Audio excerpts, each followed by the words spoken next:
আমাদের প্রচারিত সংবাদের জের আজকে সোনাই মতিনগর যে পূর্ত সড়ক, সেই পূর্ত সড়কের কাজ শুরু হয়ে গিয়েছে। আপনারা দেখতে পাচ্ছেন এই মুহূর্তে যে এখানে রাস্তার মধ্যে যে ফাটল ছিল এবং যে রাস্তা ভাঙ্গা ছিল, সেই ভাঙ্গাটি মেরামতের কাজ শুরু হয়ে গিয়েছে। পূর্ত বিভাগের তরফে আজকে এই কাজটি শুরু করা হয়েছে এবং বিগত দিনে আমরা একটি প্রতিবেদন এ বিষয়ে বের করেছিলাম। আর সেই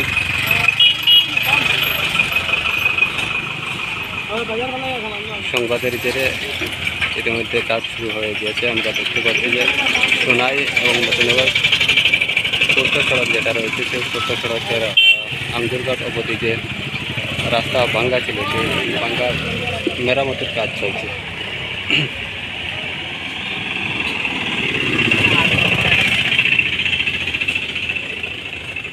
এই যে সামনে মুকাম রয়েছে, সেই মুকাম পর্যন্ত এখন কাজ চলছে।